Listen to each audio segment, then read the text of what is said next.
се раѓали чудна автомобилска коалиција. Geely сака да ги користи капацитетите на Ford во Шпанија за производство на своите возила наменети за европскиот пазар. Според информациите од преговорите кои наводно се во завршна фаза, ќе се изроди многу повеќе од обично рентање на фабричките хали. За возврат на добрата волја на Ford, идниот кинески партнер е подготвен да му отстапи дел од своите напредни технологии. Доколку сето ова навистина се случи, ваквиот стратешки сојуз би можел значително да измени сликата на европската автомобилска индустрија. Не само што ќе има потенцијал да го врати Ford на позиции кои ги заслужува, туку ќе му отвори на Geely уште една порта на европските пазарни пространства.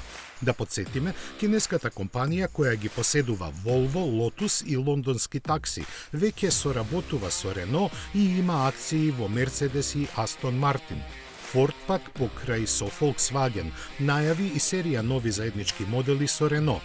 Прашањата кои сами по себе произлегуваат од сето ова засега не се поставуваат гласно.